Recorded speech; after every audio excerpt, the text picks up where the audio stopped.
Assalamualaikum warahmatullahi wabarakatuh. Waalaikumsalam. Waalaikumsalam warahmatullahi wabarakatuh. Selamat siang, salam sejahtera untuk kita semua. Siang. Yang terhormat Kabid Mutasi Kepegawaian PKD Jepara, Bapak Muhammad Zakaria Fajri, SHMM, selaku narasumber. Yang kami hormati Koordinator Satkor Dikjam Kembang, Bapak Nasuka SPD.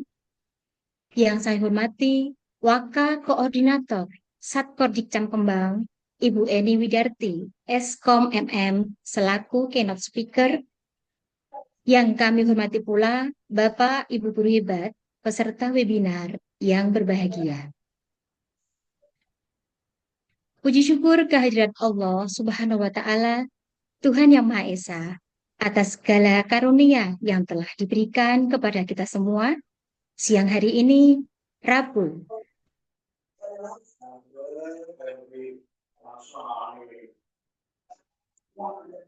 tema Kupas Tuntas Permen PAN RB nomor 6 tahun 2022 dan Peraturan BKN nomor 4 tahun 2023.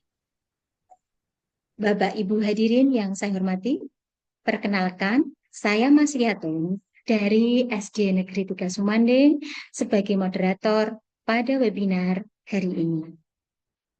Webinar hari ini akan menghadirkan dua pembicara, yaitu Ibu Eni Widarti, Eskom MM, selaku keynote speaker, dan Bapak Muhammad Zakaria Fajri, SHMM, selaku narasumber. Bapak Ibu hadirin yang kami hormati, mengawali kegiatan hari ini untuk meningkatkan rasa cinta kepada tanah air Indonesia, marilah kita bersama-sama menyanyikan lagu Indonesia Raya dan Mars bareng. Hadirin dimohon duduk dalam posisi tegak.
banggakan pengabdianmu, jayalah Jeparaku. Mari bersama bergandeng tangan, kita bersatu bangun negeri. Satukan langkah, bersatu padu, jayalah Jeparaku. Terima kasih. Bapak Ibu yang saya hormati, selanjutnya untuk mendapatkan keberkahan dan memohon kesehatan serta kelancaran pada pelaksanaan webinar hari ini, mari kita ucapkan doa sesuai keyakinan masing-masing. Dan bagi umat Islam, mari membaca basmalah bersama-sama. Bismillahirrahmanirrahim. Terima kasih.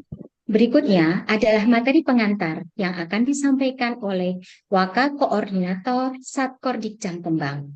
Kepada yang kami hormati, Ibu Eni Widarti Eskom, MM, disilakan.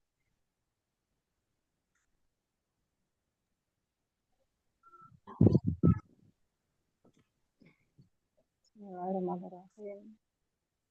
Assalamualaikum warahmatullahi wabarakatuh. Waalaikumsalam warahmatullahi Waalaikumsalam warahmatullahi wabarakatuh. Selamat siang dan salam sejahtera untuk Bapak Ibu semuanya. Bismillah, alhamdulillah, la haula wala quwata illa billah. Asyhadu an la ilaha illallah wa asyhadu anna Muhammadan abduhu wa rasuluh. Allahumma sholli ala Muhammad wa ala ali Muhammad amma ba'du. Ya, yang sama-sama kita hormati, yang terhormat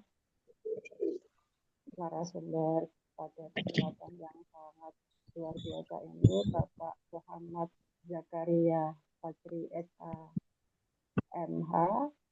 Beliau Kepala Bidang Mutasi Badan Kepegawaian dan Pengembangan Sumber Daya Manusia Kabupaten Jepara.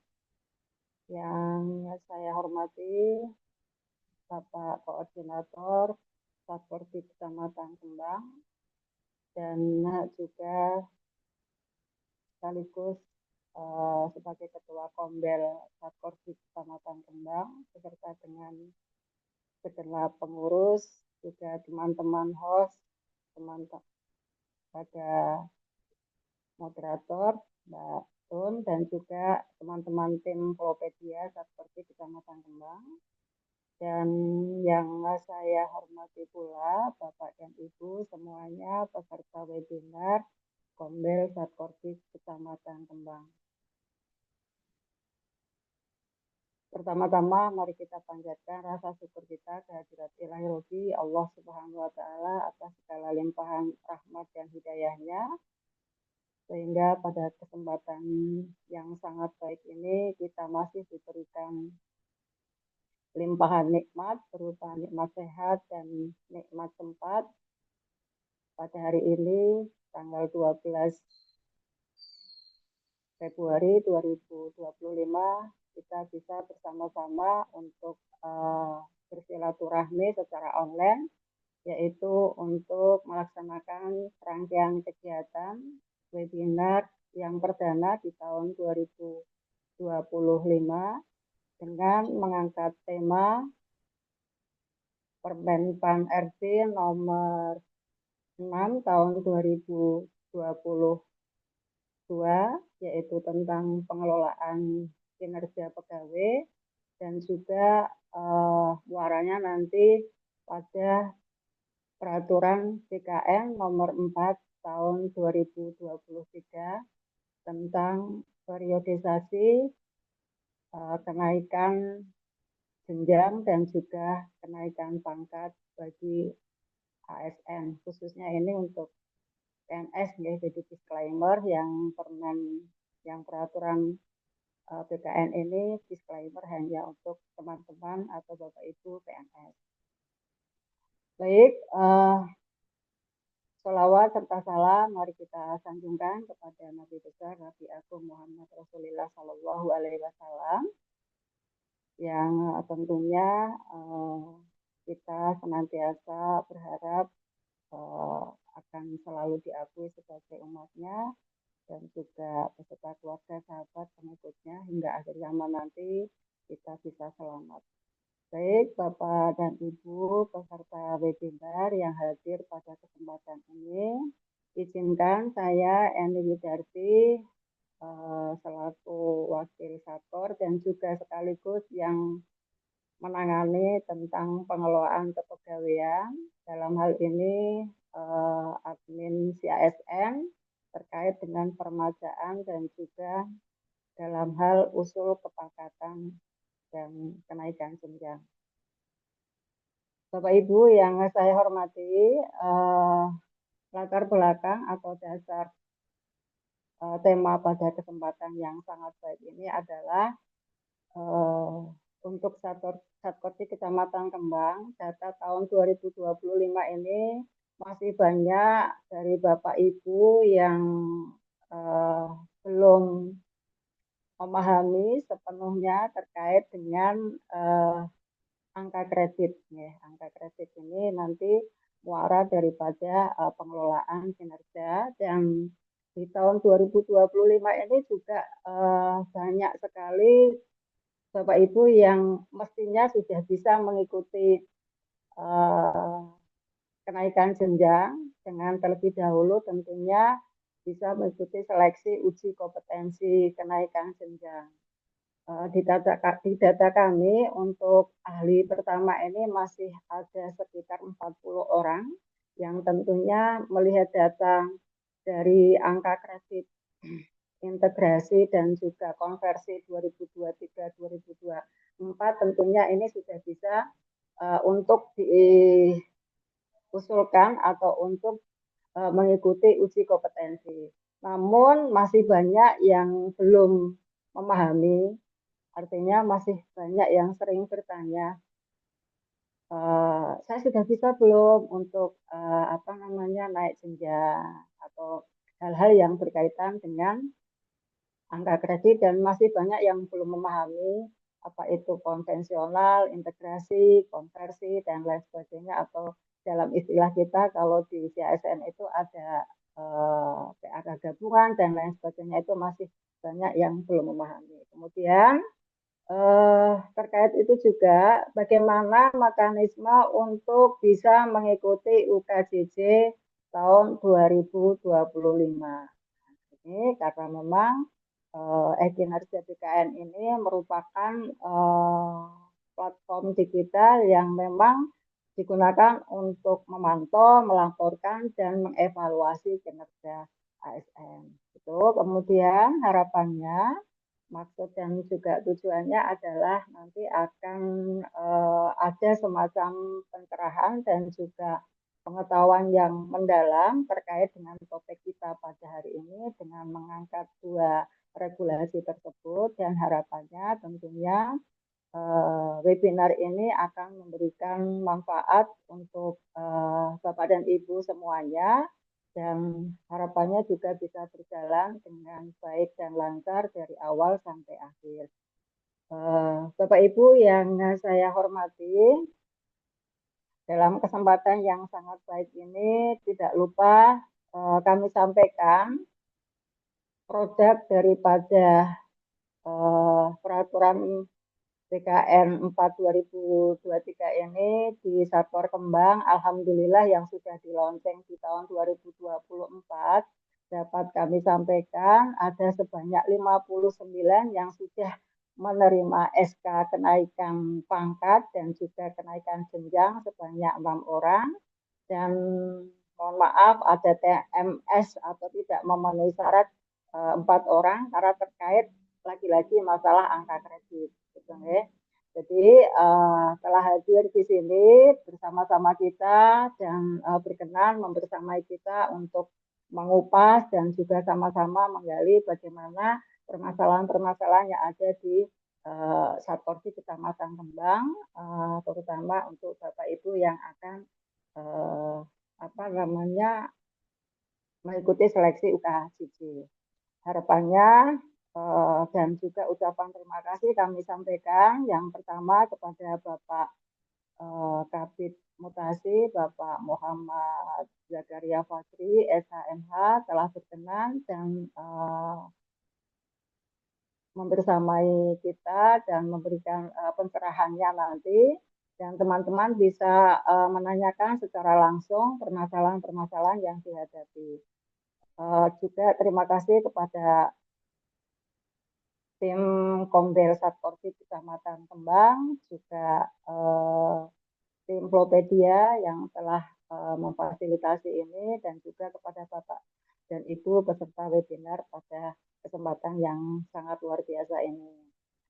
Tak lupa juga permohonan maaf apabila dalam pelaksanaan ini mungkin ada kekurangan dan juga hal yang tidak sesuai dengan harapan. Begitu, dan kiranya itu yang bisa kami sampaikan, dan banyak hal nanti bisa kita dalam sesi diskusi nanti akan kita bisa bersama-sama untuk saling tukar atau saling tukar pendapat begitu ya.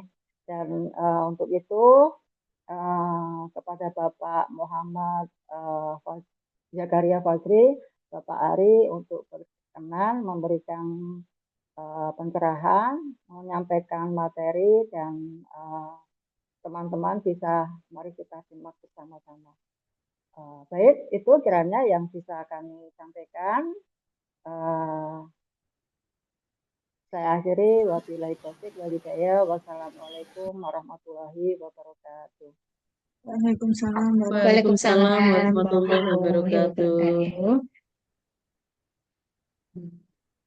Terima kasih Ibu Eni yang sudah menyampaikan materi awal.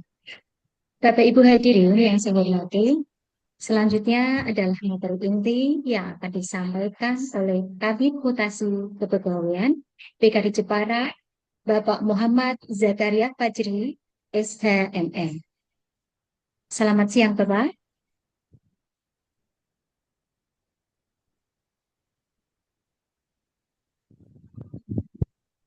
Iya, apakah Bapak Muhammad Zakaria Fajri sudah masuk?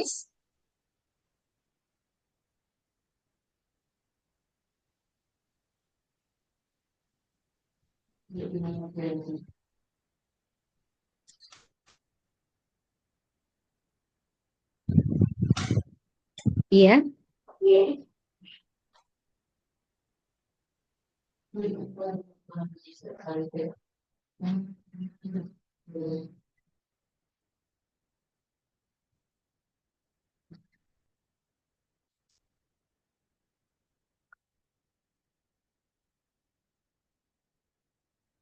Sebentar Bapak Ibu untuk konfirmasi dahulu untuk narasumber.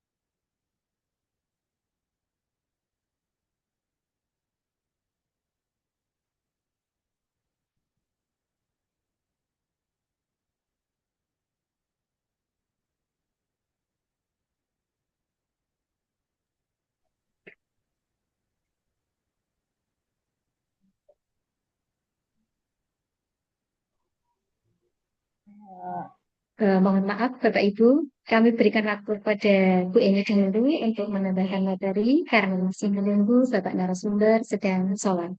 Mohon maaf atas ketidaknyamanan. Baik, sambung lagi sambil menunggu Bapak Ari.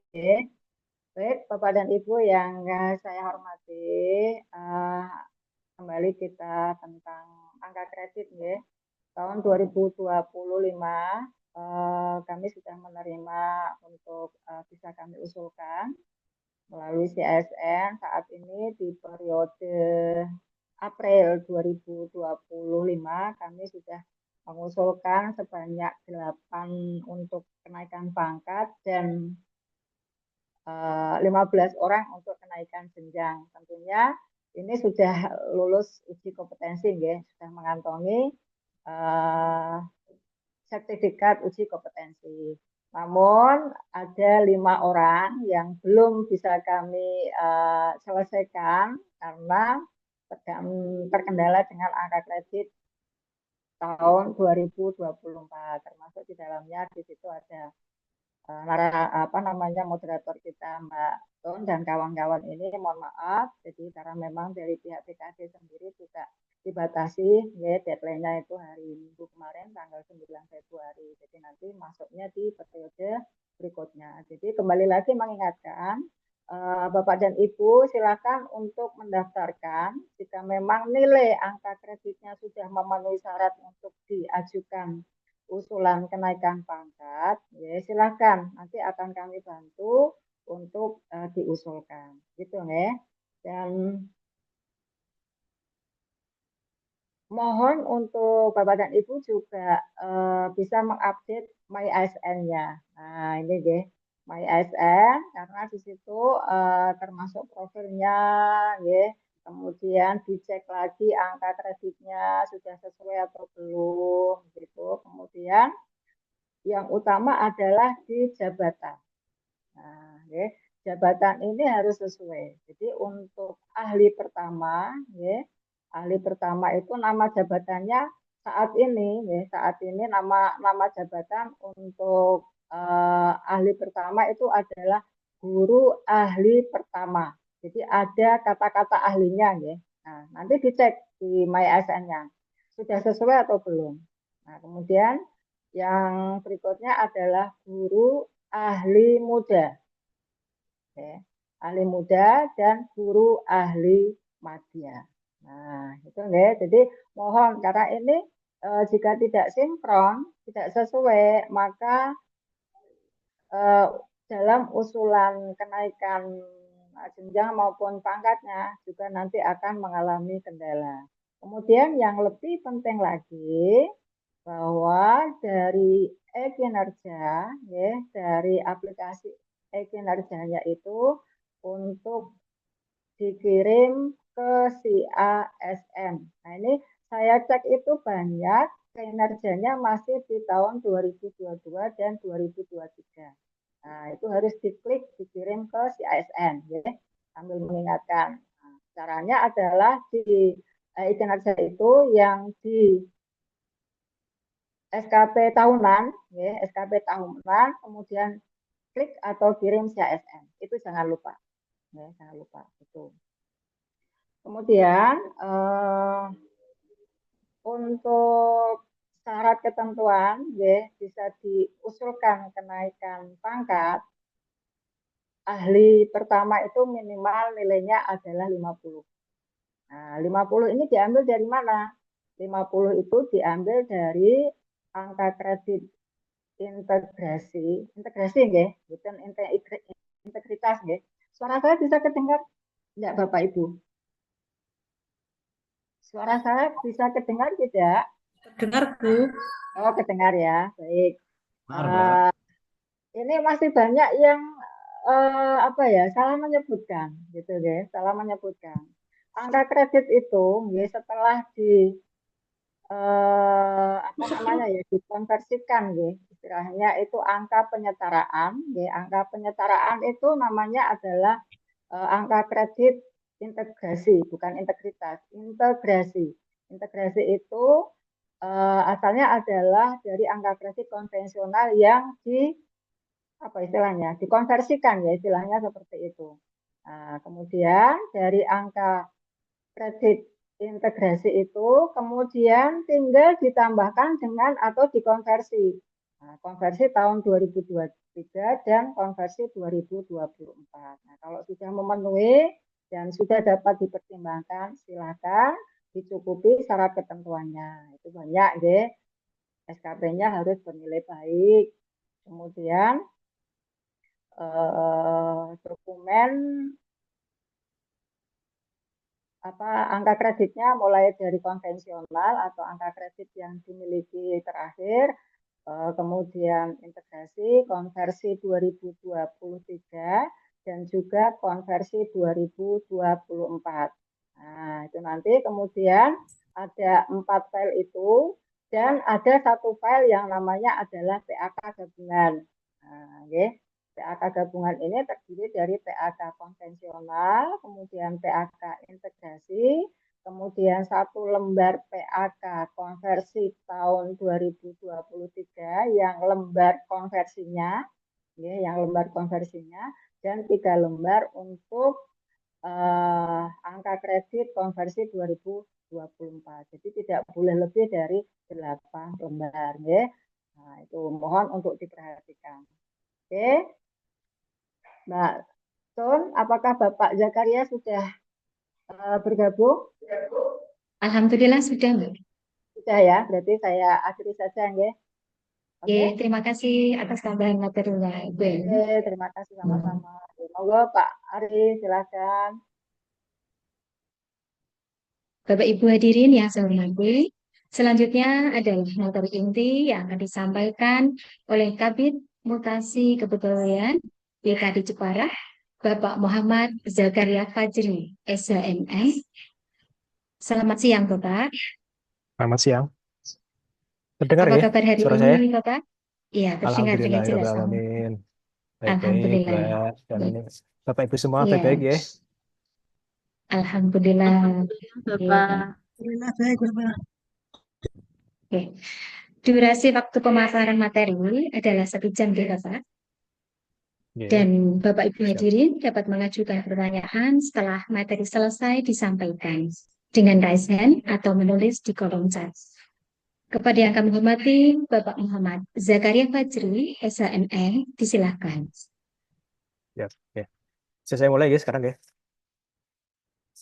Bismillahirrahmanirrahim. Monggo, Bapak. Assalamualaikum warahmatullahi wabarakatuh.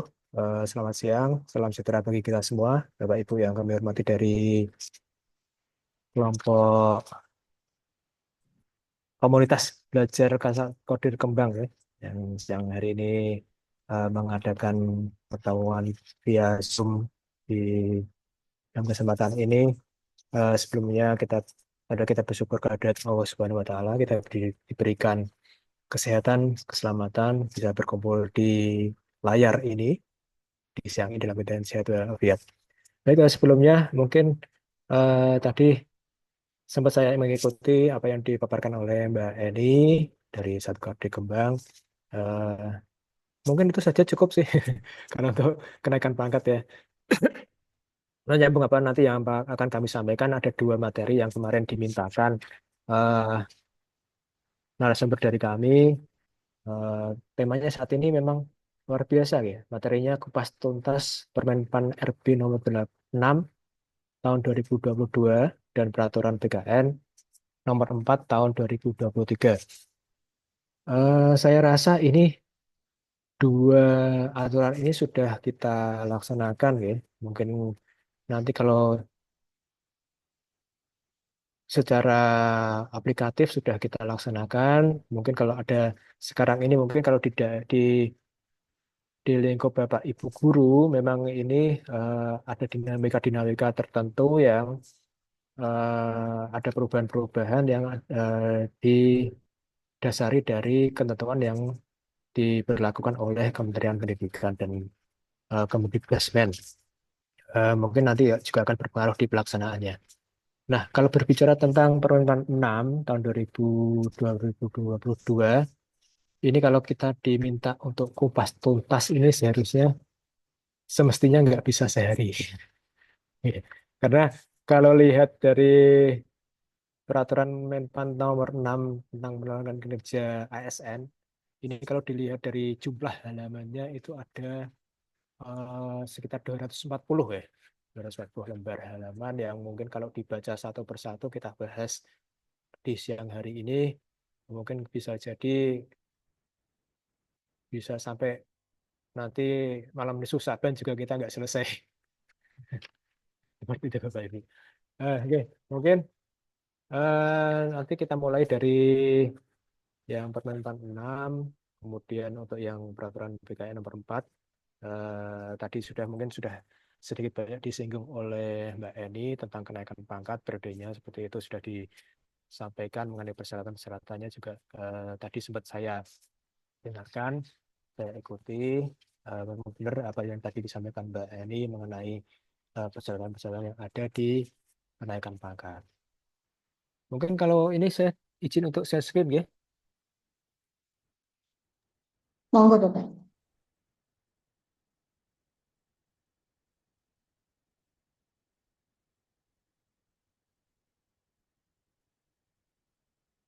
Baik, sudah kelihatan ya? Jadi untuk Permen Sudah 46 Bapak. sudah ya. Untuk Permen 46 ini seperti yang kita ketahui bersama dan sudah kita implementasikan di dalam pengelolaan kinerja kita sebagai ASN. Ini mungkin sebagai refreshing juga, saya mungkin memang karena sudah lamanya permentan ini diberlakukan, juga sudah lama kita juga dulu di awal-awal tahun 2023 atau di akhir 2022 sudah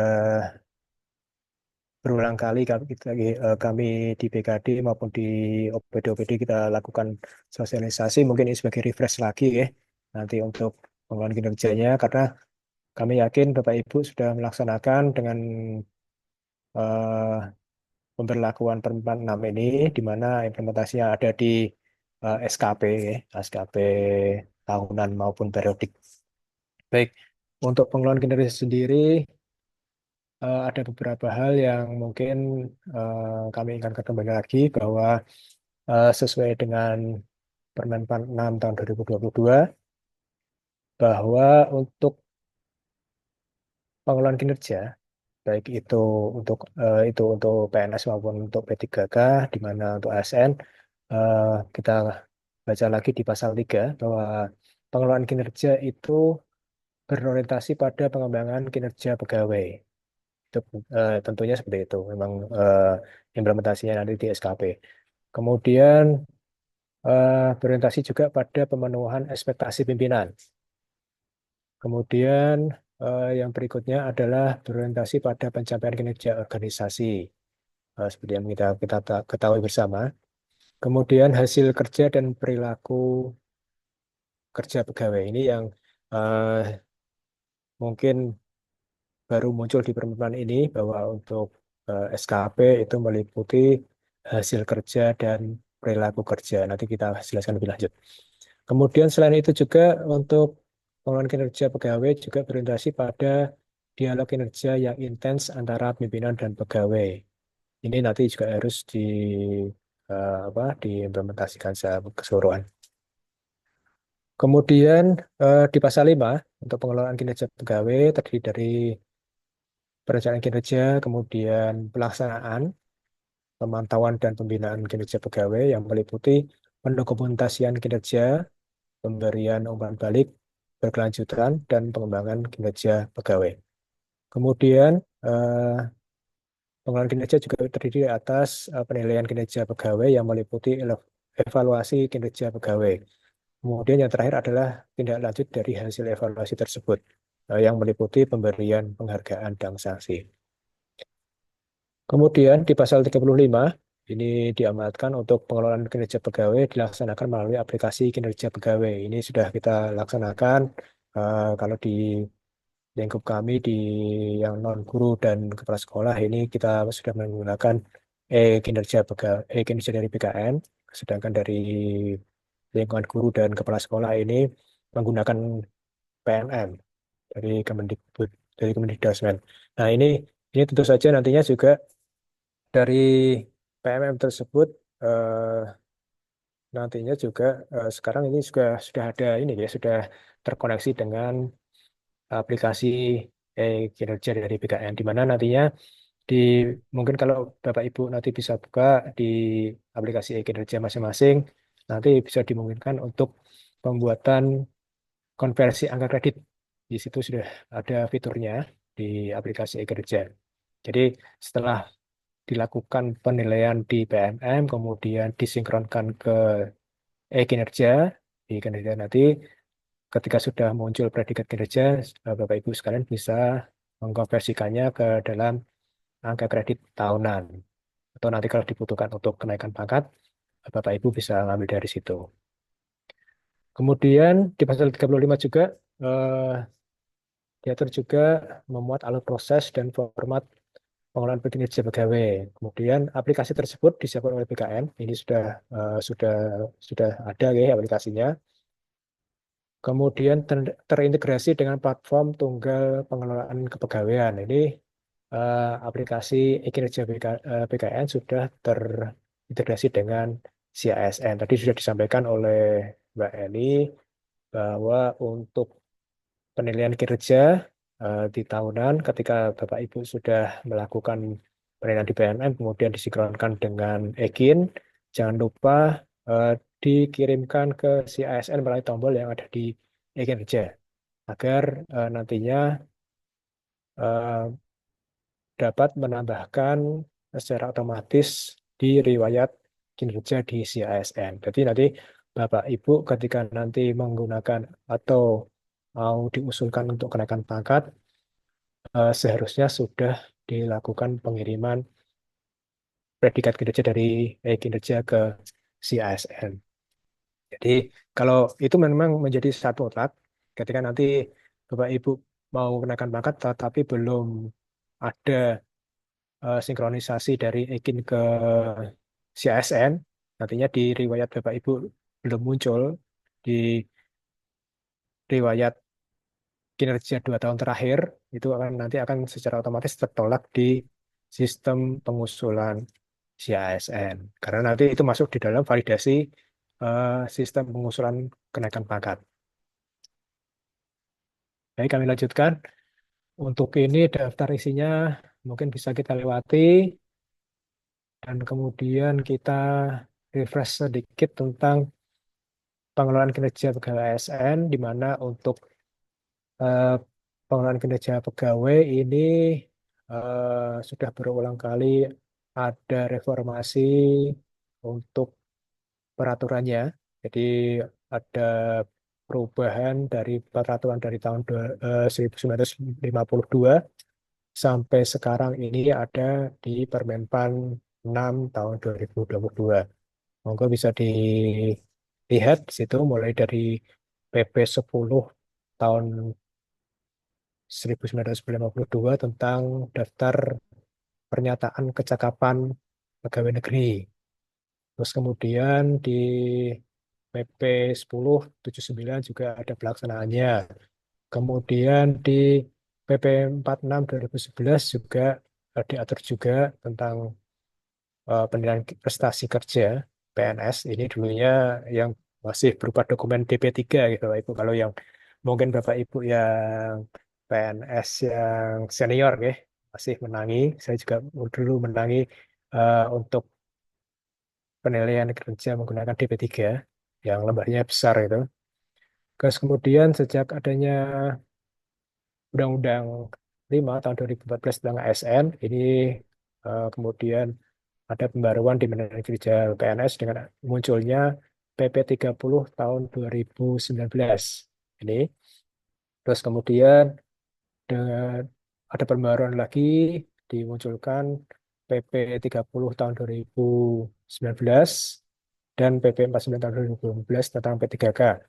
Ini di situ dirubah yang semula sasaran kerja kinerja pegawai menjadi sasaran kinerja pegawai sama juga, cuman mungkin nanti diimplementasi kalau PP 30 tahun 2019 yang semula di semester pertama di sebelum tahun 2021 itu menggunakan muncul tidak lanjutnya adalah Permenpan 8 tahun 2021 tentang manajemen kinerja PNS. Dalam hal ini belum mengakomodir untuk pegawai pemerintah dengan perjanjian kerja. Nah, setelah adanya PP 49 tahun 2018 dan P3K, kemudian direvisi lagi menjadi Permenpan 6 yang saat ini berlaku.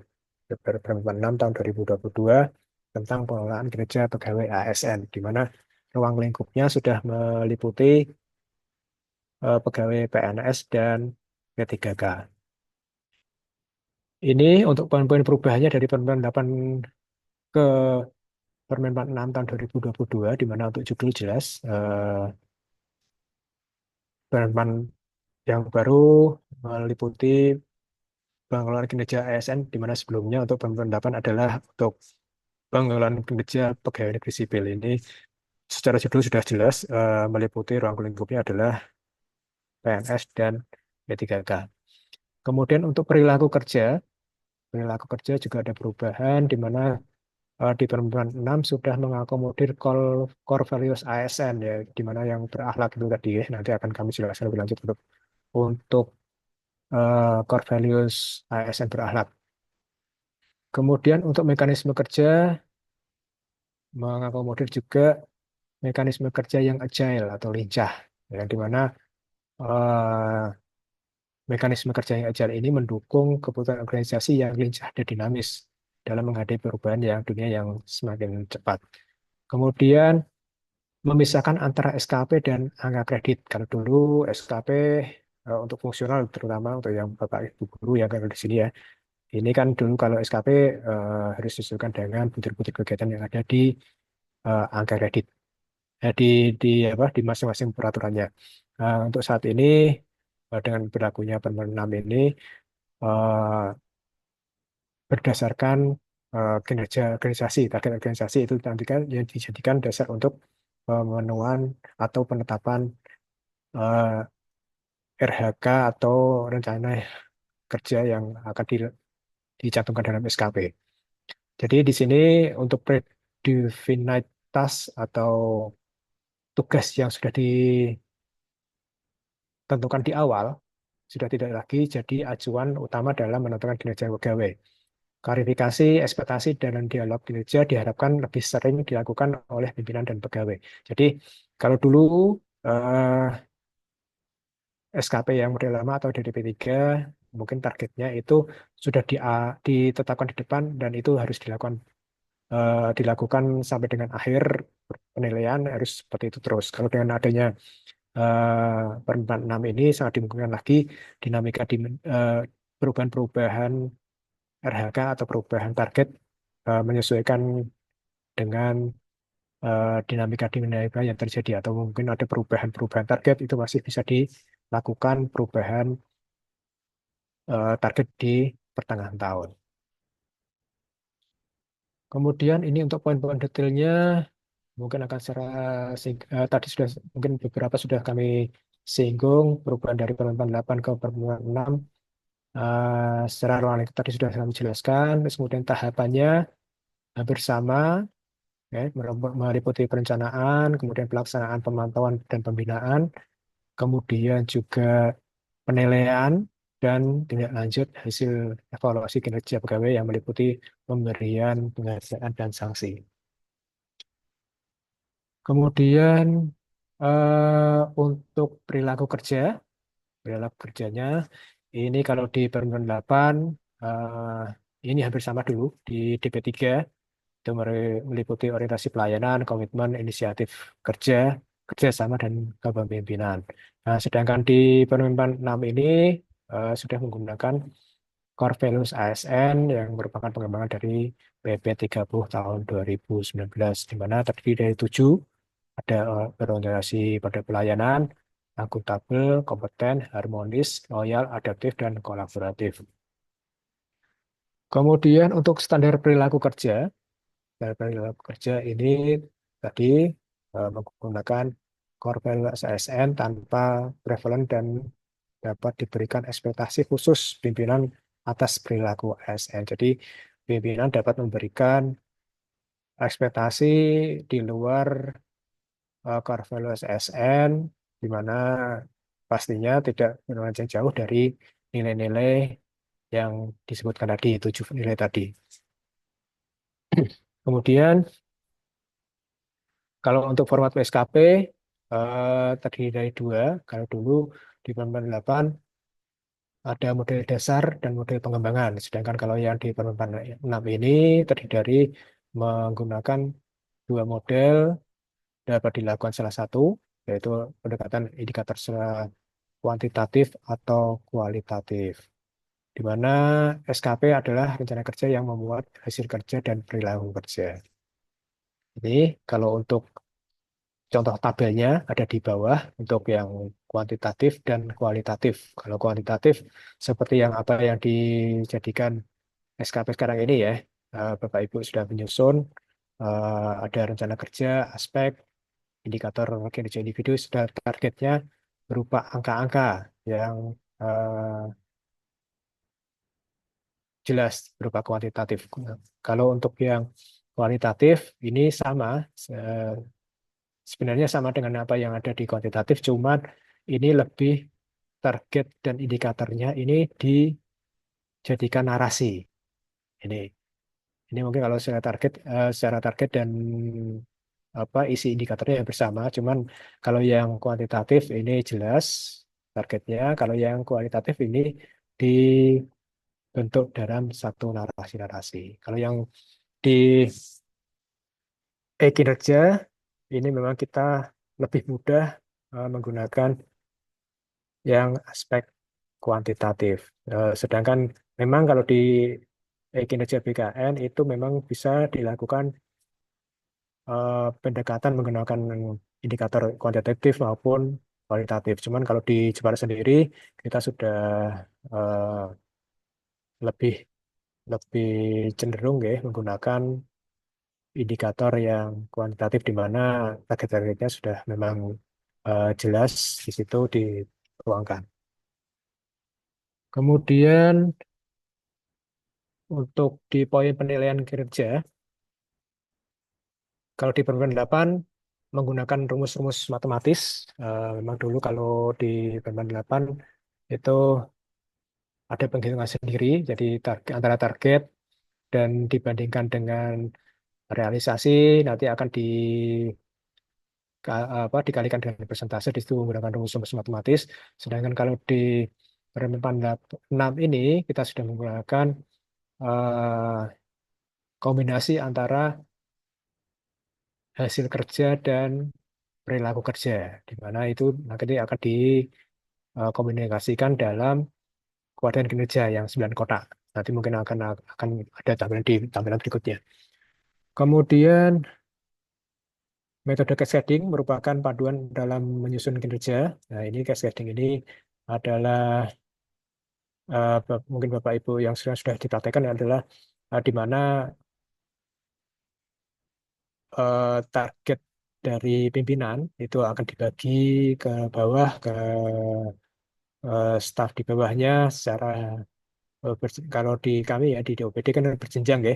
Itu dari kepala kemudian cara cascading di breakdown kepada kabit-kabit atau eselon 3 di bawah, kemudian dari kabit-kabit tersebut akan dibagi secara habis ke staf di bawahnya. Ini yang namanya cascading.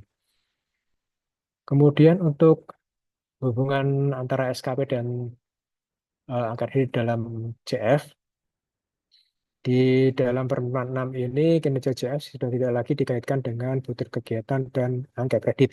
Nantinya hanya untuk kinerja CF ini bisa dikonversikan langsung ke dalam angka kredit. Jadi tidak ada lagi butir-butir kegiatan sesuai mungkin yang dulu berlaku.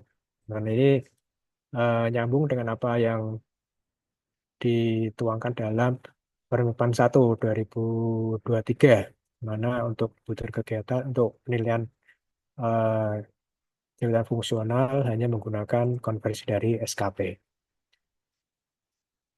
Kemudian ini untuk tuntutan peralihannya kita sudah melaluinya, di mana manajemen kinerja pegawai periode awal Juli sampai dengan Desember 2021 tetap melaksanakan didasarkan pada peraturan Menpan nomor 8, sedangkan untuk yang di semester 2 sudah menggunakan permenpan 6 dulu.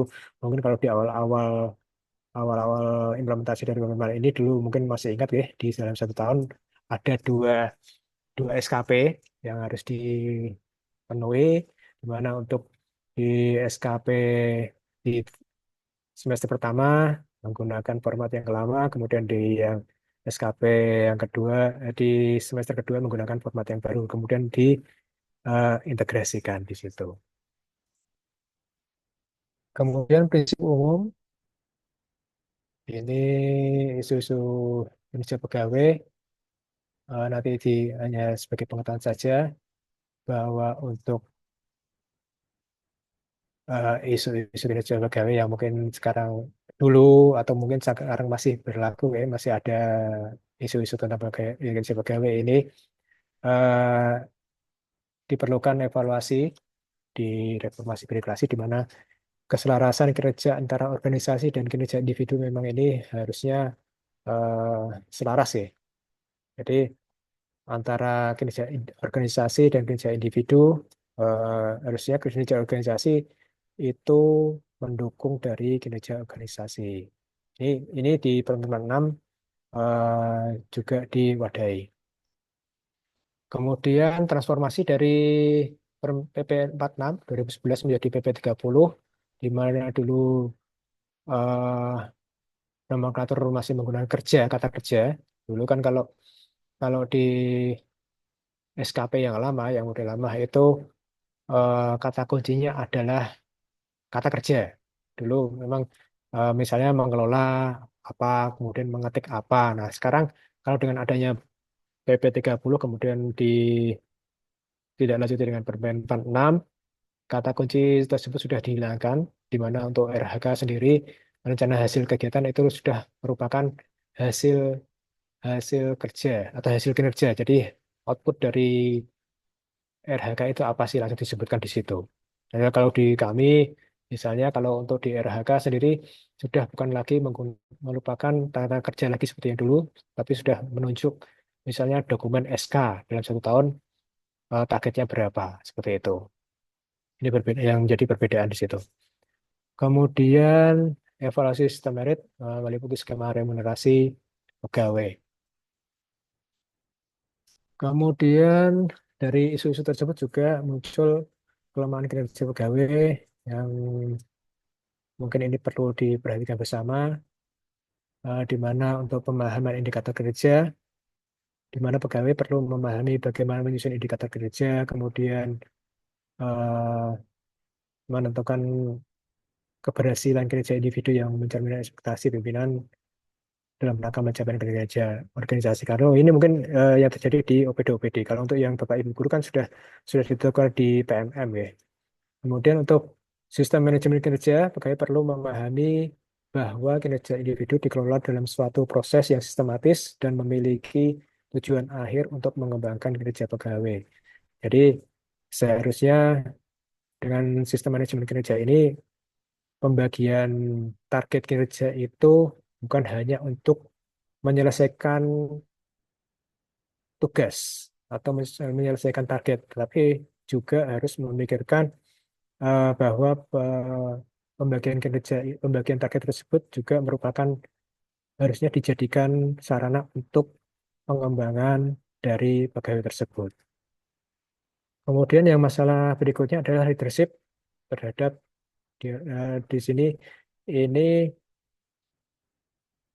eh, mungkin menjadi isu global ya, di mana sebagai pimpinan seharusnya itu bisa atau lebih sering menerapkan dialog kinerja antara pimpinan dan pegawai. Jadi pimpinan dalam memberikan target kepada pegawai di bawahnya itu harus bisa menjelaskan apa-apa yang harusnya di targetnya tadi. Kemudian untuk gambarannya, oke nanti langsung kita ke bagian pertama saja.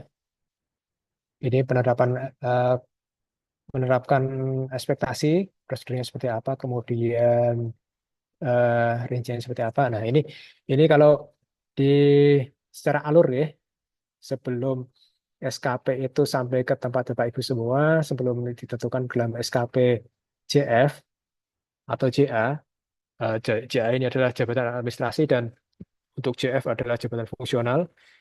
Ini perjalanannya adalah mulai dari RPJMN atau RPJMD dari daerah, kemudian turun targetnya ke Renstra, Renstra ditetapkan, kemudian menjadi PK atau perjanjian kinerja dari organisasi, kemudian diturunkan menjadi SKP dari jabatan pimpinan tinggi atau kepala dinas. Nah, ini kemudian dari kepala dinas turun ke Kabid. Dari Kabid nanti turun ke bawah-bawahnya, termasuk ke turun ke Bapak Ibu sekalian, kepala sekolah, terus kemudian kepala sekolah turun ke pada PNS yang ada di bawah. Ini untuk tadi sama sih, ini alurnya secara vertikal, secara horizontal seperti ini, dari mulai dari Renstra sampai ke SKP dari JAJF tadi. Kemudian untuk mekanisme penyusunan rencana kerja ini melalui organisasi-organisasi, kemudian dilaksanakan dialog kinerja, kemudian ditetapkan sebagai kinerja individu. Ini di mana eh, di situ diperlukan dialog kerja dan apakah yang dilakukan dalam dialog kerja ini bisa didialogkan tentang sumber daya yang dibutuhkan, kemudian skema pertanggungjawabannya seperti apa, kemudian konsekuensi apabila eh, target terlampaui atau target sesuai atau target di bawah itu bisa didialogkan dalam eh, dialog kerja untuk menentukan rencana hasil kerja. Kemudian ini timelinenya, timeline untuk sesuai dengan di perempat 6 bahwa di situ dijelaskan kalau di perempat 6 diatur tentang periodisasi evaluasi. Kalau di perempat 6 dijelaskan bahwa untuk evaluasi kinerja dilaksanakan secara bulanan atau maksimal adalah 3 bulan. Oke, secara triwulan. Tapi mungkin kalau informasi terakhir ya dari SE dari Dirjen GTK ya, yang terbaru mungkin yang saya baca untuk PMM tahun 2025 ini sudah menggunakan pola baru ya. Jadi Bapak Ibu mungkin kalau nanti ada yang bisa menambahkan informasinya bahwa untuk PMM guru dan kepala sekolah ini dalam 1 tahun hanya dilaksanakan evaluasi sekali. Ini mungkin yang mungkin perlu digali lebih lanjut informasinya. Yang jelas kami eh, baca secara apa dari SE yang kami terima bahwa untuk guru dan kepala sekolah untuk PMM memang dimudahkan itu di mana evaluasinya cukup dilakukan sekali dalam 1 tahun. Dan mungkin nanti itu juga nanti berpengaruh di proses kepegawaian selanjutnya. Kalau yang dulu, kalau kita menggunakan Permen 6 ini, di mana kita menggunakan periode triwulan, atau yang kemarin PMM yang sebelumnya adalah menggunakan sistem semesteran, itu Bapak Ibu bisa diproses atau diusulkan kenaikan pangkat eh, atau menilaikan agar akhirnya mendekati periode kenaikan pangkat yang terdekat. Kalau seperti ini kan, kalau harus 1 tahun evaluasinya, makanya kita untuk penilaiannya juga harus difulkan dalam 1 tahun. Kemudian untuk penetapan PAK juga hanya bisa dilaksanakan di akhir tahun atau di awal tahun setelah ada penilaian tahunan. Kalau dulu kan masih bisa menggunakan periodik, di mana misalnya untuk KP di periode pertengahan tahun bisa menggunakan di triwulan pertama untuk PAK-nya untuk dikonversikan. Di mana kalau misalnya sudah mencukupi angka kreditnya di triwulan pertama, Bapak Ibu bisa diusulkan di periode di pertengahan tahun untuk kenaikan pangkatnya. Nah, kalau yang seperti ini, di mana kalau dari GTK sudah menetapkan penilaian kinerja dalam 1 tahun hanya 1 kali di akhir tahun, ini nanti akan berpengaruh di proses konversi PAK dan itu juga nanti akan berpengaruh di periode pengusulan kenaikan pangkat yang akan dilaksanakan.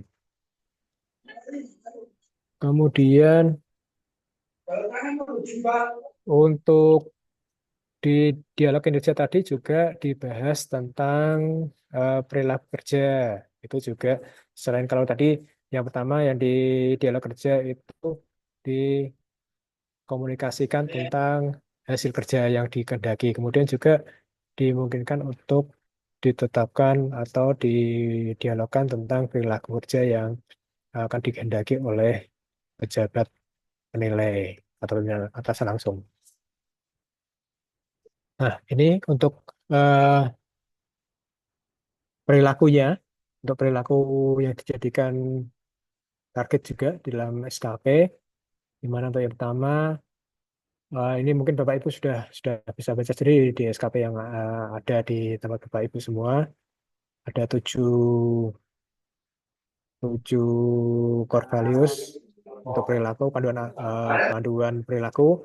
Ada berorientasi pada pelayanan, akuntabel, kompeten, harmonis, kemudian loyal, adaptif, dan kolaboratif. Nah, di mana ini di masing-masing nilai ini ada tiga, masing-masing ada tiga indikatornya. Oke, monggo bisa dicermati dari presentasi pelayanan sampai dengan kolaboratif.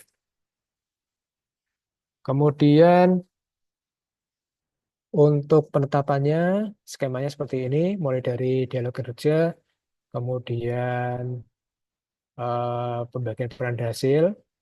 Kalau di kami ada pembagian peran dan hasil dari tadi cascading ya, istilahnya cascading, yaitu pembagian peran dan hasil, di mana dari pimpinan sampai dengan staf itu di situ ada skema untuk pembagian peran dan hasil gawe.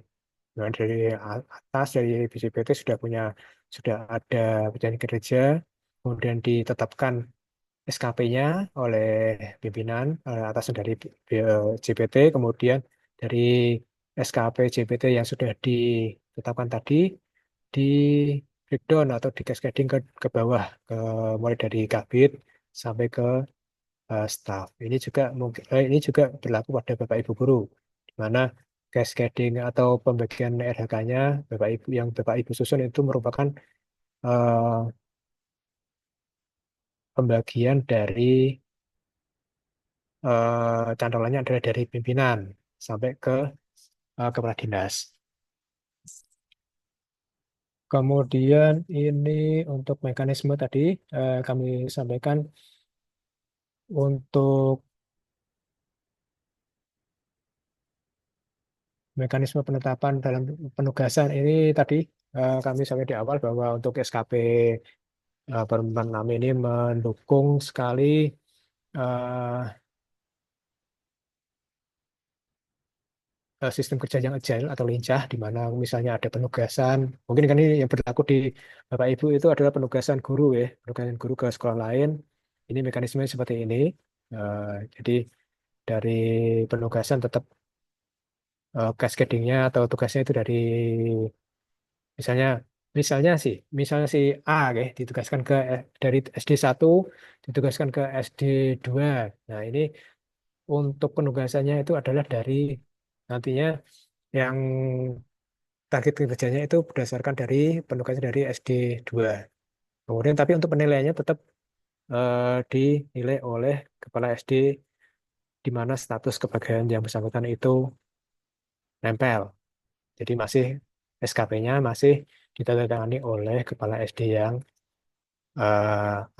yang satu tadi. Kemudian ini mungkin kita langsung ke ya kinerja mungkin tadi sudah kami sampaikan.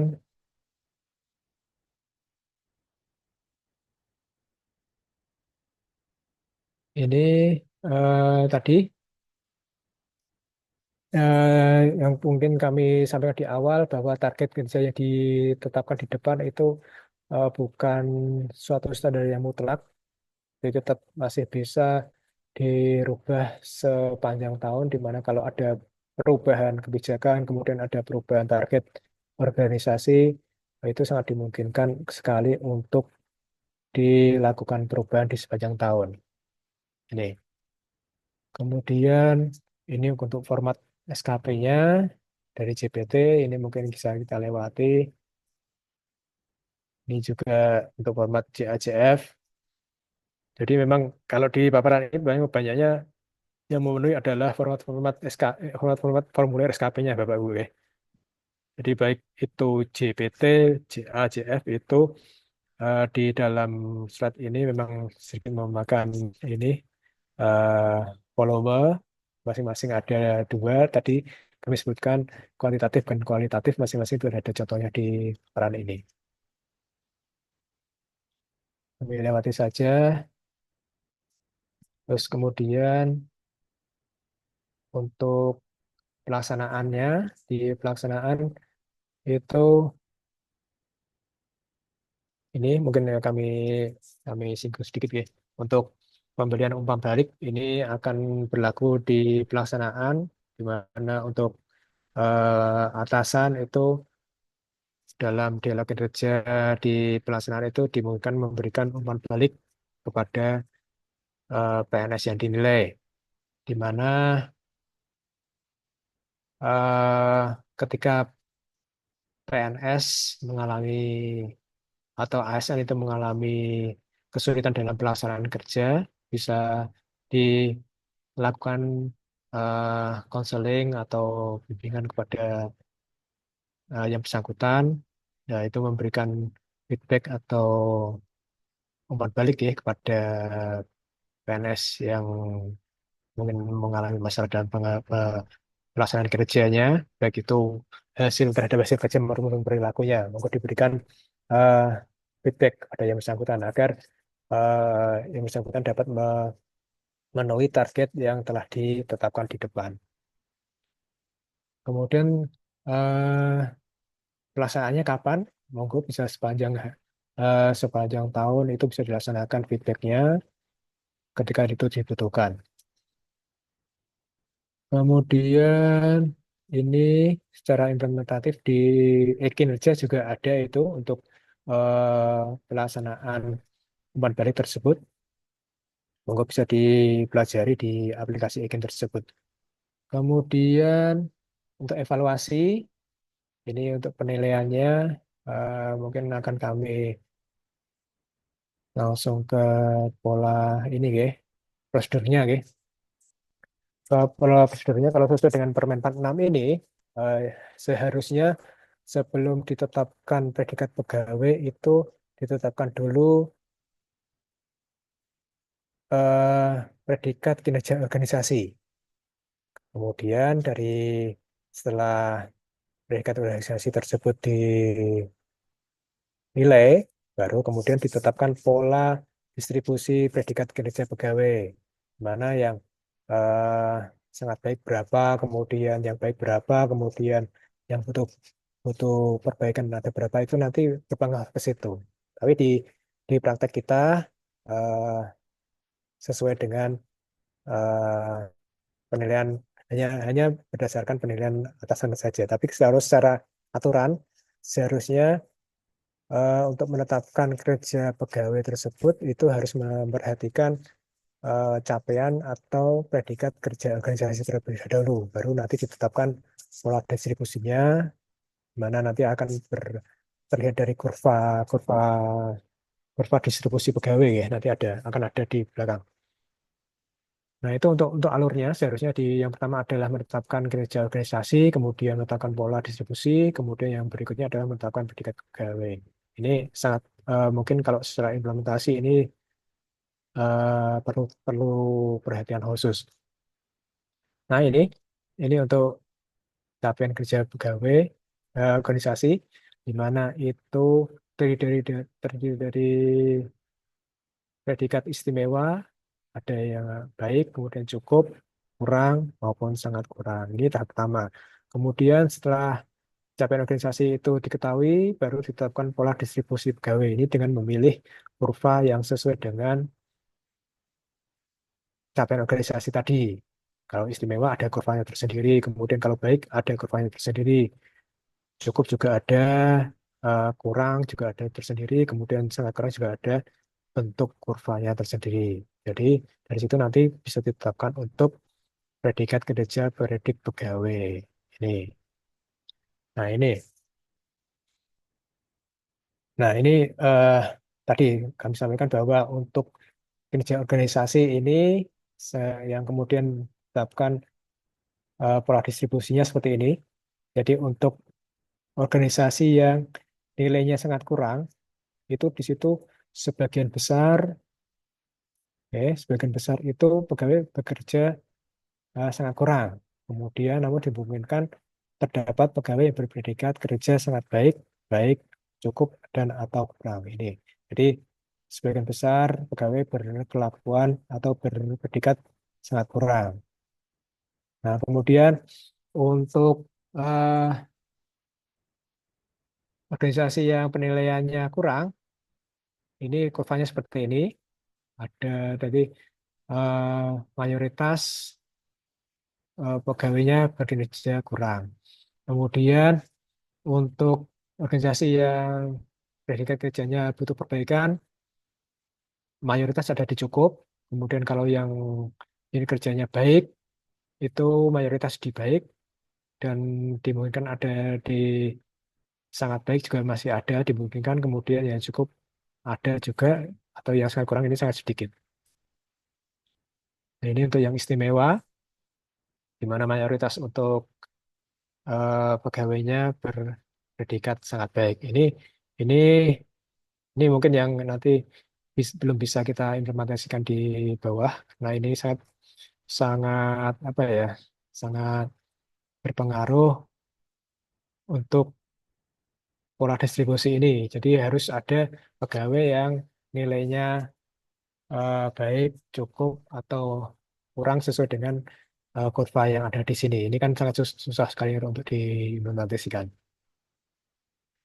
Kemudian ini untuk penjelasan rating kerja. Jadi Bapak Ibu dalam eh,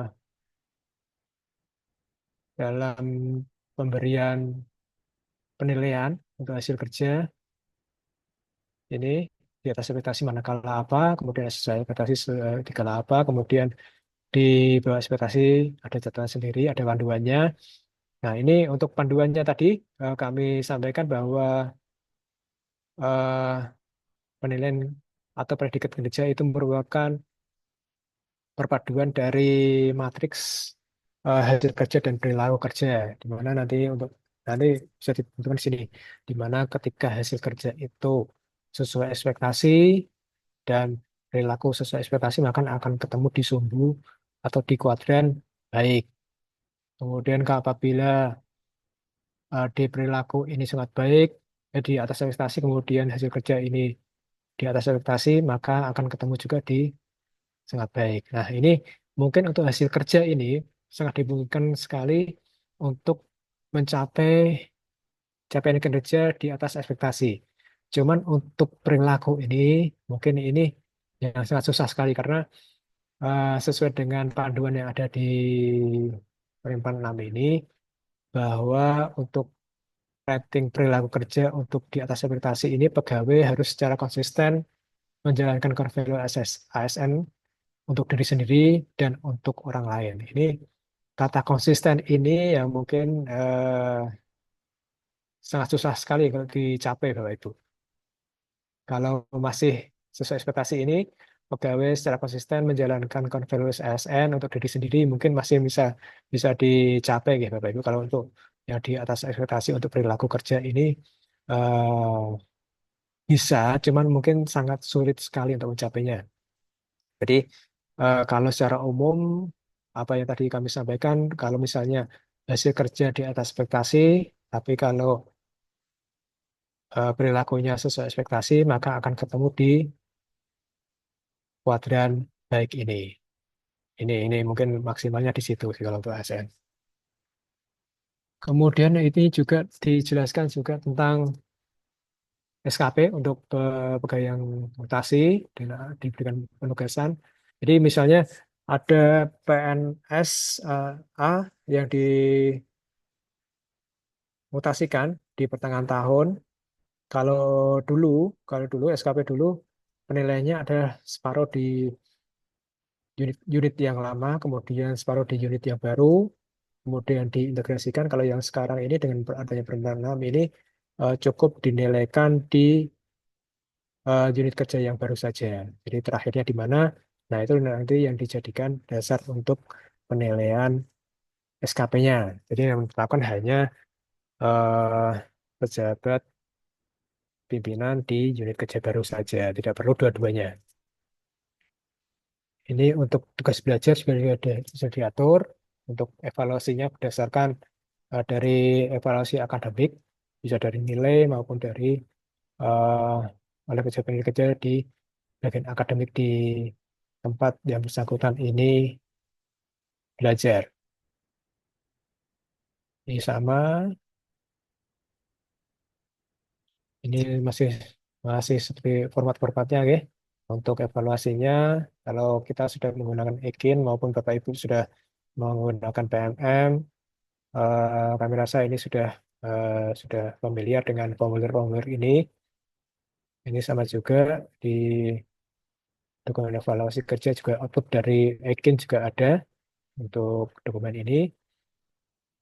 Kemudian ini untuk penghargaannya, jadi sesuai dengan aturan di Permen 6, untuk penghargaan yang sangat baik selama 2 tahun berturut-turut, ini sesuai dengan arahan dari Menpan ini akan diprioritaskan untuk talent pool. Ini talent pool ini di tingkatan untuk yang struktural. Kemudian juga diprioritaskan untuk pengembangan kompetensi ini.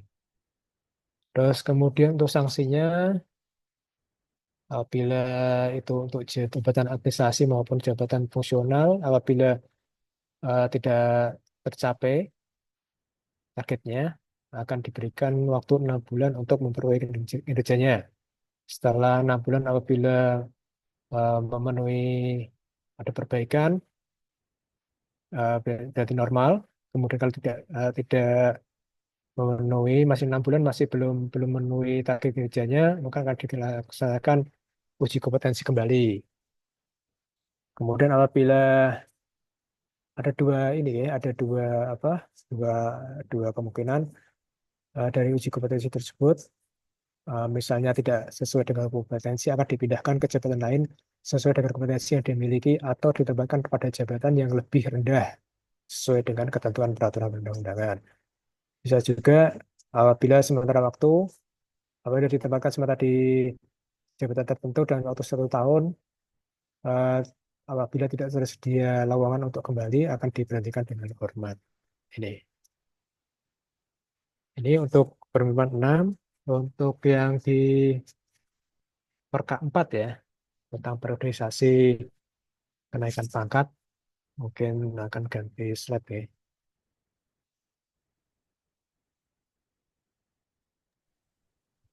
Mohon maaf, Bapak, waktu yang Oke. tersisa tinggal 5 menit. Oh, Monggo. cukup. Oke, siap.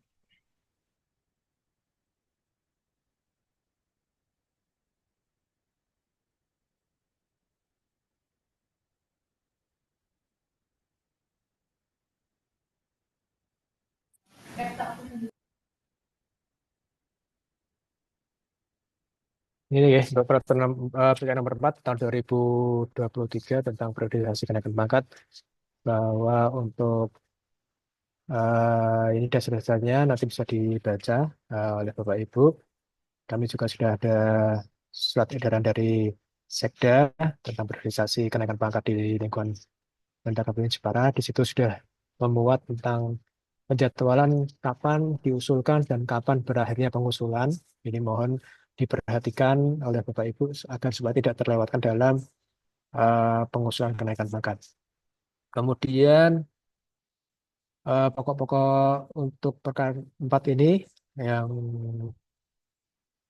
yang paling utama adalah perubahan dari 2 periode kenaikan pangkat menjadi 6 periode kenaikan pangkat di dalam 1 tahun, yaitu di Februari, April, Juni, Agustus, Oktober, dan Desember. Kemudian untuk penjadwalannya sesuai dengan SE Sekda itu sudah kami paparkan di depan. Oke. Bapak Ibu sudah nanti bisa baca sendiri. Oke. Untuk dia di periode ini kan sudah masuk ke periode April, ya.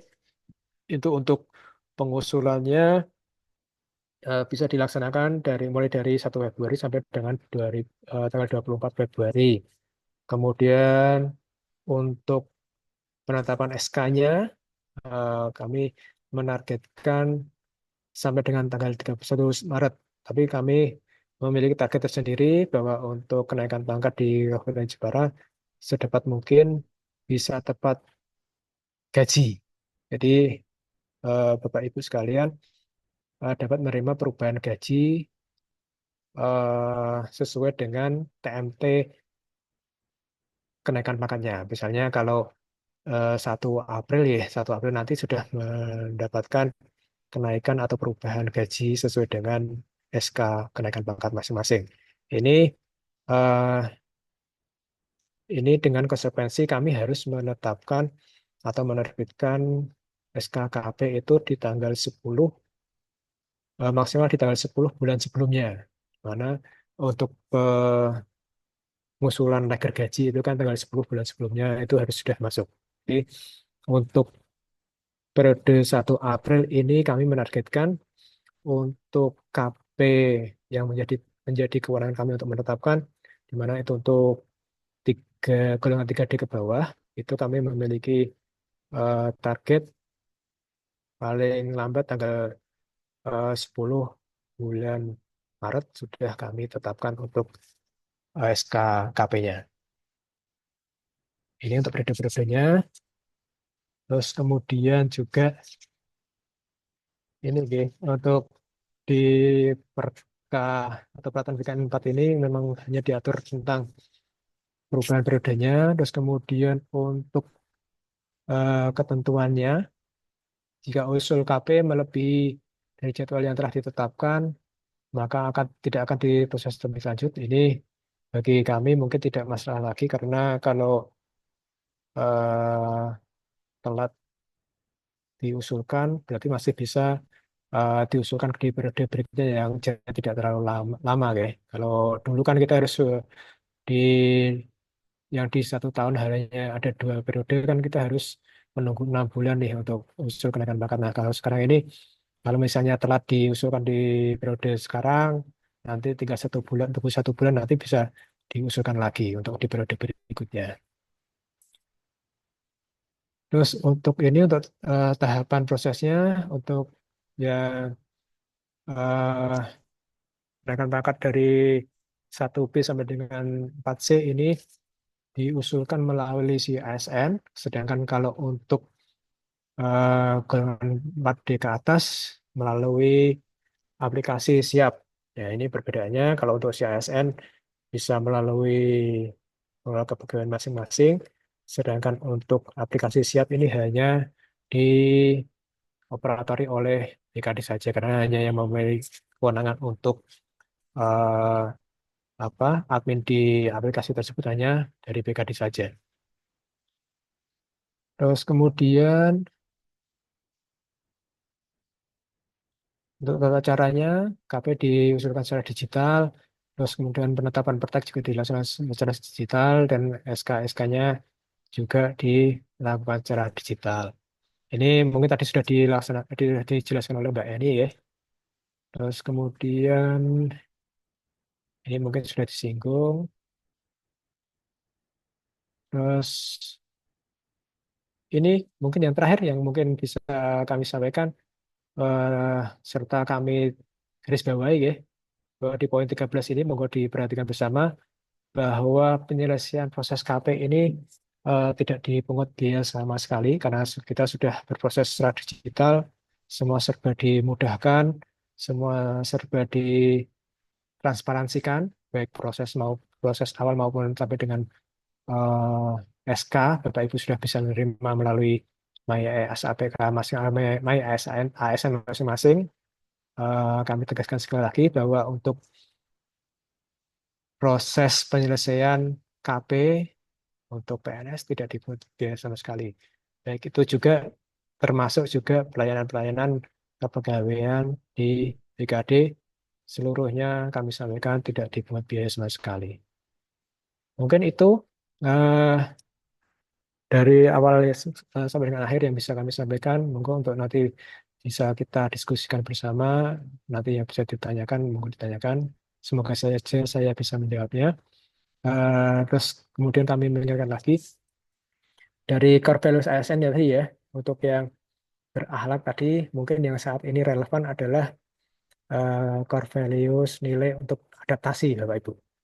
Di mana sekarang ini kan eh, dinamikanya, terutama untuk Bapak Ibu guru ya, aturannya sering berubah, ada perubahan dari waktu ke waktu itu monggo eh, dikembalikan lagi ke core values adaptasi tadi. Enggak itu mungkin itu saja yang bisa kami sampaikan. Waktu dan tempat kami kembalikan ke moderator. Suwun. Terima kasih Bapak atas materi yang sudah disampaikan untuk kami. Selanjutnya adalah sesi tanya jawab Bapak Ibu. Kami buka 2 termin. Untuk termin pertama kami memberikan kesempatan untuk 2 orang penanya. Monggo Bapak Ibu bisa raise hand dulu untuk bertanya atau mengisi di kolom chat.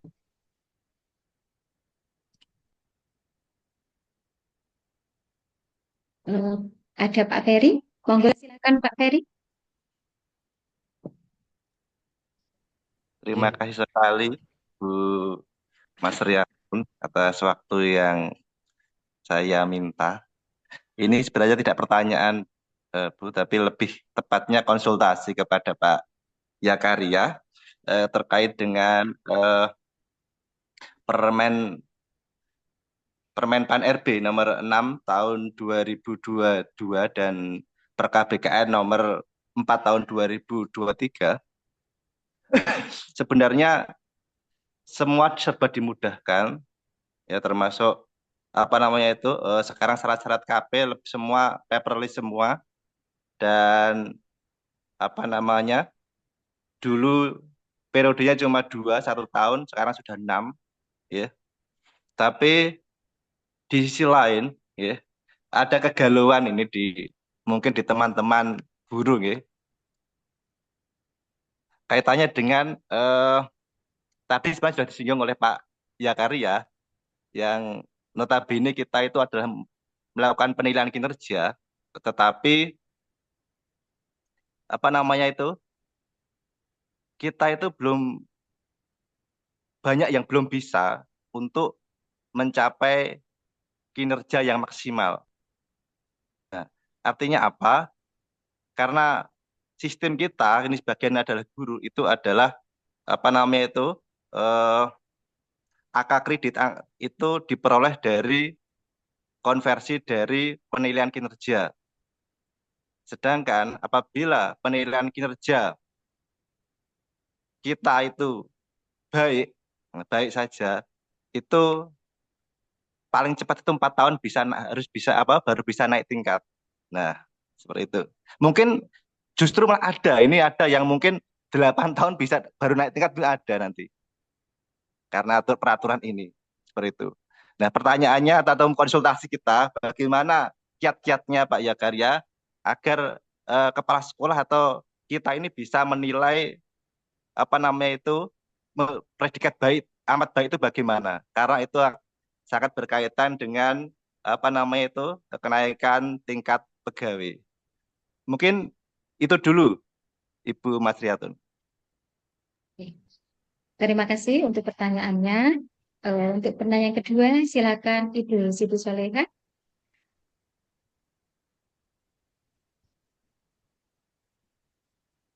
Monggo Ibu. Terima kasih untuk waktunya. Assalamualaikum warahmatullahi wabarakatuh. Waalaikumsalam. Waalaikumsalam warahmatullahi wabarakatuh. Izin bertanya pada Mas Ari. Untuk saya dari 4 ini tentang kenaikan pangkat ya Mas Ari. Jadi kenaikan pangkat saya 4A sampai ke 4B ini sudah lama sekali karena memang belum maju, dan ketika mau maju terhalang akan sudah mengikuti tes menjadi pengawas, sehingga untuk selanjutnya menunggu sampai SK pengawas turun. Kemudian setelah SK pengawas turun, saya baru mengajukan ke 4B.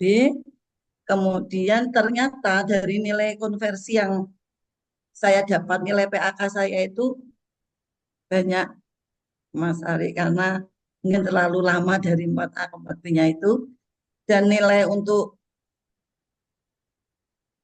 yang ke 4B, saya sudah alhamdulillah sudah maju ke 4B kemarin di periode April tahun 2024. Kemudian karena nilainya masih sisa banyak dan masih 310 itu untuk maju berikutnya itu ini sekedar untuk pengen tahu saja ya Mas Ari, untuk pengetahuan saya saja. Untuk maju lagi itu apakah harus menunggu 4 tahun atau nanti kapan saya bisa maju lagi? Gitu. Terima kasih Mas Ari. Assalamualaikum warahmatullahi wabarakatuh. Waalaikumsalam warahmatullahi wabarakatuh. Mungkin dua dulu, nggih. Nggih, monggo Yang Kak. tanggung jawab, Nggih. soalnya kalau terlalu banyak, selalu numpuk, ingatan saya juga Nggih. agak ini, memori saya terbatas kalau harus mengingat lagi dari awal, mungkin nanti yang pertama lupa, dan berikutnya jadi lupa lagi. Baik, dari Pak Oke. Ferry, mungkin bisa lagi jawab untuk tadi disampaikan, bagaimana sih kiat agar dapat dinilai sangat baik, mengingat ini merupakan untuk guru atau fungsional gitu, terutama itu kan memang murni dari konversi dari PAK. Kalau dari SKP, dari kalau di SKP tadi kami sampaikan untuk penilaian untuk di sangat baik yang dimana nantinya bisa dikonversikan maksimal adalah 150% eh, dari koefisien per tahun ya. Kalau misalnya untuk untuk yang guru muda ya itu kan 50 ya nggak masalah ya 50, eh, di mana untuk guru itu kan 25 ya untuk muda ya. 25. 25 ya, 25 berarti maksimalnya kan 25 kali 150. Nah, ini bagaimana sih kalau tadi kalau disampaikan bahwa untuk mencapai penilaian sangat baik itu kan harus dibutuhkan tadi perpaduan antara hasil kerja yang di atas ekspektasi dan untuk perilaku juga di atas ekspektasi. Nah, tadi kalau mungkin tadi saya sampaikan bahwa untuk penilaian hasil kerja di atas ekspektasi karena berkaitan dengan volume target yang berupa kuantitatif mungkin sangat sangat dimungkinkan sekali bisa bisa apa guys bisa dicapai. Sedangkan untuk perilaku ini tadi yang mungkin kami sampaikan bahwa untuk perilaku tadi ada kaidah-kaidah yang harus dipenuhi yaitu harus konsisten dapat melaksanakan eh, core values ASN berakhlak baik untuk diri sendiri maupun organisasi. Nah, ini monggo kami kembalikan ke Bapak Ibu sekalian sebagai pejabat penilai. Apakah ada sih ada apa enggak sih pegawai yang bisa secara konsisten melaksanakan core values ASN tujuh, tujuh, tujuh core values tadi ya secara konsisten bisa dilaksanakan secara konsisten terhadap diri sendiri dan berpengaruh kepada organisasinya. Apakah ada yang PNS yang mungkin eh, kalau seperti itu kan perilakunya sempurna ya.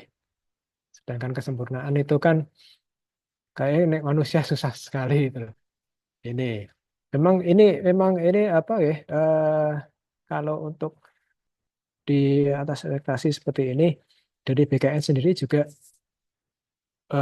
memberikan ruang, akan tetapi nantinya dibutuhkan dokumen-dokumen pendukung, apakah yang bersangkutan itu memiliki piagam-piagam yang yang mendukung mendukung penilaian ini, dan kemudian juga harus ada surat pernyataan dari eselon 2 yang menyatakan bahwa yang bersangkutan ini benar-benar berprestasi atau menemukan inovasi-inovasi yang mendukung mendukung predikat kinerja sangat baik ini tadi. Ini mungkin yang jadi eh, apa harus harus ada di penilaian tadi untuk bisa mencapai sangat baik. Dan mungkin tadi saat disinggung juga oleh Pak Ferry bahwa kita juga ini diberikan kemudahan-kemudahan untuk berlakunya Permen 6 ini dan Permen 1 di mana untuk angka kredit sudah putar-putar kegiatan di angka kredit sudah dihapuskan. Ini memang satu sisi Bapak Ibu eh, ini dimudahkan dengan dengan dengan dihapuskannya putar-putar kegiatan, tapi juga ada pembatasan-pembatasan tertentu seperti tadi yang disampaikan untuk predikat kerja dan lain-lain. Dan ini juga nanti juga akan ada pembatasan lagi yang mungkin Bapak Ibu sudah laksanakan, bahwa untuk kenaikan jenjang kalau dulu kan tidak perlu uji kompetensi ya. Sekarang kan harus uji kompetensi dulu. Itu juga merupakan pembatasan. Tapi untuk pencapaian akademiknya masih malah dimudahkan dengan tidak perlunya eh, penyusunan portofolio dan lain-lain. Ini mungkin memang yang namanya kemudahan, di balik kemudahan itu ada kesulitan, dan di balik kesulitan ada kemudahan. Seperti itu. Jadi eh, tadi pembatasannya yang pertama masalah kenaikan jenjang harus kom. Yang berikutnya nantinya juga ini yang berlaku di fungsional lainnya, bahwa untuk kenaikan jenjang atau kenaikan tingkat itu juga nanti akan dibatasi dengan formasi, Bapak Ibu. Jadi misalnya dari muda ke madya, di madyanya sudah penuh, Bapak Ibu juga itu nanti tidak bisa naik ke madya, harus menunggu sampai dengan ada madya yang kosong. Tapi Bapak Ibu masih bisa naik pangkat. Jadi apabila eh, pegawai mau naik jenjang dan disertai dengan naik pangkat, apabila apabila formasi di atasnya itu sudah penuh, maka yang bersangkutan tidak akan diberikan kenaikan jenjang, tapi bisa diberikan kenaikan pangkat satu tingkat lebih tinggi. Nih, ini juga jadi pembatasan di fungsional. Ini mungkin ya Pak, kalau untuk kiat-kiatnya tadi agar bisa naik pangkat atau naik naik jenjang dengan apa memanfaatkan apa predikat kerja tadi harus dipenuhi dulu kaidah-kaidah yang ada di eh, pemberian predikat kerja, hasil kerja di atas ekspektasi manakala seperti apa, kemudian di atas ekspektasi untuk perilaku juga harus diperhatikan. Apakah ada sih, enggak sih yang di pegawai yang dinilai sangat baik dengan dengan sesuai dengan tadi kaidah-kaidah yang disampaikan tadi. Mungkin itu. Terus kemudian untuk yang kedua tadi eh, Ibu sudah 4B ya. Dari 4A ke 4B, kemudian 4B-nya masih lebih ya. Masih ada kelebihan angka kredit sejumlah 310. Ini memang kalau masih dalam satu jenjang madya ini angka kredit itu masih tetap tetap ini ya, tetap jadi tabungan ya. Kecuali kalau sudah naik jenjang itu mulai dari nol lagi. Nah, karena masih ada kelebihan di mana 310 ini tadi sesuai dengan aturan kenaikan pangkat, bahwa untuk kenaikan pangkat itu bisa dilaksanakan minimal adalah 2+1. Jadi 2 dalam pangkat dan 1 tahun dalam jabatan. Kalau Ibu tadi disampaikan eh, untuk berikutnya ini tadi sudah naik pangkat ke 4B, maka ditunggu lagi 2 tahun setelah TMT KP terakhirnya, nanti bisa diusulkan lagi. Seperti itu, Bu. Jadi ini dari guru ke pengawas ya, dari guru ke pengawas, dan nantinya Dan mungkin sudah kalau jadi pengawas Mas Ari. sudah jadi pengawas ya. Empat, ya. Oke, nantinya akan jadi guru lagi ya, Bu ya. Guru, Ini guru yang iya, mendapat tugas tambahan pendamping. betul. Ini memang jadi mungkin yang belum tanda saya sebutkan lagi, dinamika dinamika peraturan di lingkungan pendidikan ini sangat masif ya. Peraturannya sangat cepat sekali berubah.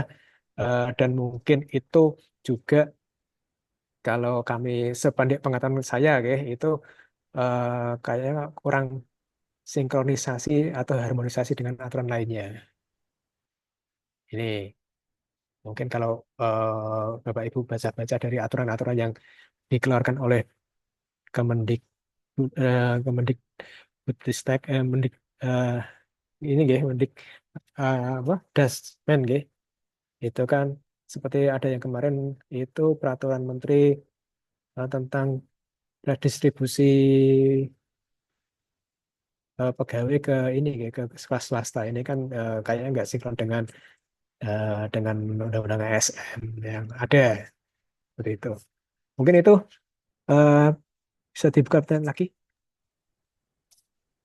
Atau mungkin tadi yang Terima belum kasih jelas. Bapak Oke. atas jawabannya.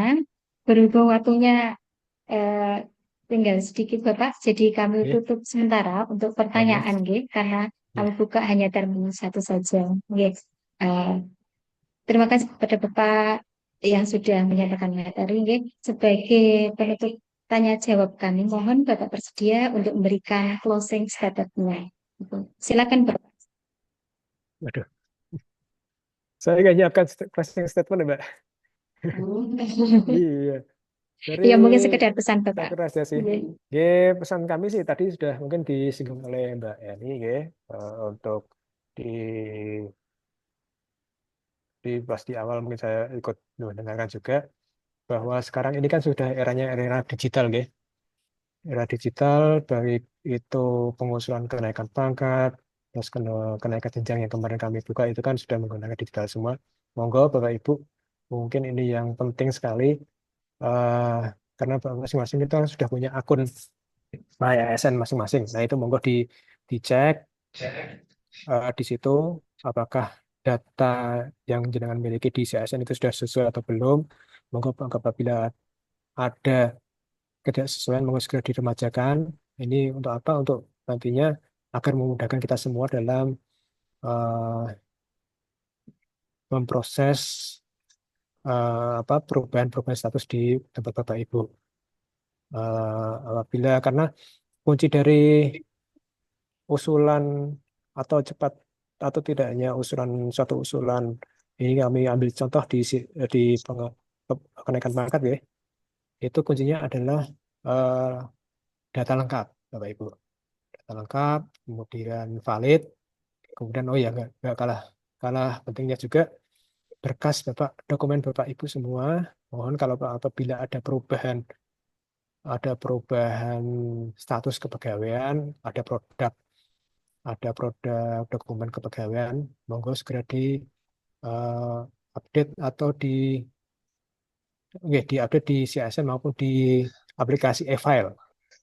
Ini sebagai kelengkapan kami dalam memproses usulan Bapak Ibu semua. Kami sangat mengandalkan sekali CSN maupun dokumen Bapak Ibu yang ada di e-file tadi. Itu mungkin yang pertama. Yang kedua tadi mungkin kami tekankan lagi bahwa untuk seluruh layanan kepegawaian di BKD kami ulangi lagi tidak dipungut biaya sama sekali. Itu saja mungkin Mbak. Sukses ya. Bapak mohon maaf Bapak, ini Oke, ternyata ada pertanyaan yang sangat penting sekali dari Pak monggo. Feridian karena masih eh, memberikan resen. Mohon waktunya sebentar Oke, gitu Bapak monggo, monggo. untuk menambahkan pertanyaan. Monggo silakan Pak Feridian. Oke, oke, terima kasih untuk waktu yang diberikan. Selamat siang Pak Ekaria Oke, dan Bapak Ibu semuanya. Mohon menyampaikan pertanyaan. Semoga nanti dapat apa sebuah jawaban yang tidak membuat kami galau lagi. Eh, Tadi disampaikan di awal untuk kenaikan pangkat bahwasannya ada 6 periode ya Pak yang oke. dilakukan. Terus kemudian pertanyaan saya singkat saja Pak karena waktunya juga sudah mepet ini terkait dengan kenaikan jenjang Pak. Kami itu kan apakah modelnya sama untuk kenaikan jenjang itu ada periodisasinya itu dalam 1 tahun itu ada 6 kali atau berapa yang bisa kami lakukan untuk pengusulan kenaikan jenjang itu. Terus kemudian skema dalam kegiatan kenaikan jenjang itu seperti apa? Karena di dalam salah satu yang syarat yang harus kita penuhi itu kan salah satunya untuk sertifikat uji kompetensi ya Pak. Nah, di mana untuk uji kompetensi itu kami dapatkan dengan susah payah, Pak. Dalam 1 tahun itu diselenggarakan hanya 2 kali, itu pun dengan mungkin kuota yang terbatas. Maka mohon saran dari Pak Jakaria, bagaimana langkah kami untuk dapat berhasil atau mengikuti atau mendapatkan SK fungsional dari kenaikan jenjang yang nantinya akan kami lakukan. Begitu Pak, mungkin pertanyaan yang dapat saya ajukan. Terima kasih untuk waktu yang diberikan. Assalamualaikum warahmatullahi wabarakatuh. Waalaikumsalam warahmatullahi wabarakatuh. Oke, kenaikan jenjang ya, langsung jawab mawon. Jadi untuk kenaikan jenjang memang tadi sudah disampaikan berdasarkan perempuan 1, 2023 tentang jabatan fungsional untuk kenaikan jenjang itu memang salah satunya adalah yang bersangkutan PNS itu harus ikut dan lulus uji kompetensi kenaikan jenjang. Ini memang sudah berlaku. Jadi untuk pemrosesan di kami untuk pemrosesan kenaikan jenjang untuk penerbitan SK kenaikan jenjang di kami eh, memang kami berencana untuk membuat suatu penjadwalan ini ya, pengusulannya di mana itu akan kami rencanakan di luar periode kenaikan pangkat.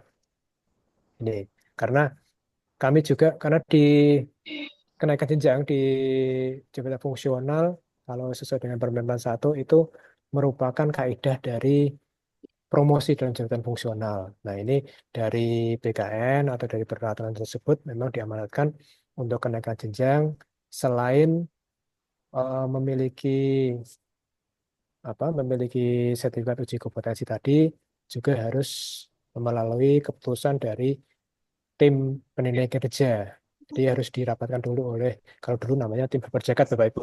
Sekarang ini harus dirapatkan oleh tim penilai kerja bahwa yang bersangkutan itu layak untuk mendapatkan kenaikan jenjang. Tentu saja dengan berkaitan dengan ini eh, yang namanya rapat tim itu kan kami harus mengagendakan rapat beserta tim tersebut di mana pimpinannya adalah Bapak Sekda dan anggotanya ada unsur dari kepegawaian, kemudian dari pengawasan maupun dari asisten. Nah, ini kan untuk mempertemukan jadwal tersebut kami kan harus memperhatikan jadwal-jadwal beliau. Nah, untuk ini ya, mewujudkan hal tersebut kan seharusnya dalam pengusulannya monggo lah nanti bisa dilengkapi sesuai dengan apa yang kami sampaikan dalam grup. Kalau saat ini kan kami memang belum membuat penjadwalannya karena kami masih menggodok nih untuk periodenya kapan sih yang bisa ini di apa ditetapkan karena tadi kalau informasi dari guru ya kalau dari guru itu kan mungkin periode periode adanya uji kompetensi kan tapi disampaikan hanya dua kali dalam 1 tahun. Ini mungkin akan kami perhatikan di bulan apa dan di bulan apa sih untuk bisa kami jadwalkan kenaikan jenjangnya begitu.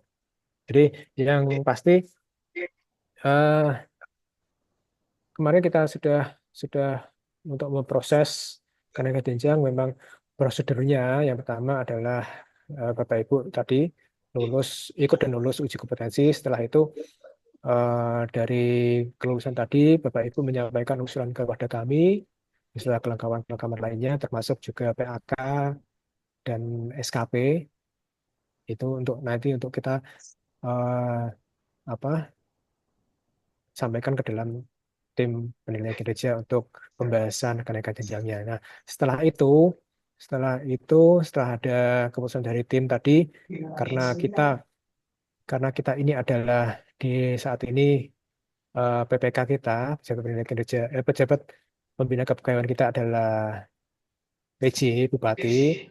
Nah, untuk penetapan kenaikan jenjangnya, maka penetapannya harus melalui eh, Pertek BKN. Jadi setelah setelah kita rapatkan, kemudian sebelum kita penetapan SK Bupati, itu harus kita mintakan persetujuan dari BKN. Nah, itu melalui sistem tadi, Pak. Melalui sistem tadi, di mana ketika kita mengusulkan data Bapak Ibu di CSN itu juga harus valid. Kalau tidak valid, maka tidak bisa kami usulkan. Seperti itu. Nah, makanya tadi di pernyataan tadi kami singgung mengenai kevalidan data Bapak Ibu sekalian di CASN. Monggo untuk berikutnya, monggo kami mohon dukungannya agar nanti kami bisa membuat konsep ini nih, konsep untuk periodisasi kenaikan jenjang yang pas itu nanti waktunya kapan sih. Yang jelas kami bisa memproses untuk kenaikan jenjangnya ini di luar jadwal kenaikan pangkat agar harapan kami ketika nanti KJ atau kenaikan jenjang itu sudah selesai, terus kemudian bisa gunakan untuk kenaikan pangkat. Seperti itu. Oke, cukup itu. Ya, terima kasih banyak Bapak atas materi, menjawab pertanyaan, serta closing statement-nya. Semoga Bapak selalu sehat, sukses Amin. selalu, dan sampai jumpa pada kesempatan lain. Bapak Ibu yang saya hormati, mohon izin untuk menyampaikan sedikit rangkuman dari webinar hari ini. Permen PAN RB nomor 6 tahun 2022, Poin kerja pegawai ASN berorientasi kepada pengembangan kinerja pegawai, pemenuhan ekspektasi pimpinan, dialog kinerja dan interaksi antara pimpinan dan pegawai, pencapaian kinerja organisasi, hasil kerja dan perilaku kinerja pegawai. Pengolahan kinerja pegawai terdiri atas perencanaan, pelaksanaan, penalaran, serta tindak lanjut. Pengolahan kinerja khusus guru dikerjakan melalui PNM atau SERAN adalah rumah kehidupan yang disinkronkan dengan e-kerja pegawai, lalu setelah dinilai disinkronkan atau dikirim ke si ASN. Untuk gerakan jenjang terdiri dari 6 periode, yaitu per Februari, April, Juni, Agustus, Oktober, serta Desember. Bapak Ibu hadirin, alhamdulillah kita telah sampai pada penghujung acara. Sebelum acara kami tutup, mari kita bersama-sama untuk mengambil dokumen dengan foto bersama. Silakan Bapak Ibu untuk membuka kamera videonya. Monggo Mbak Frida untuk bisa membantu mengambil dokumentasi ini.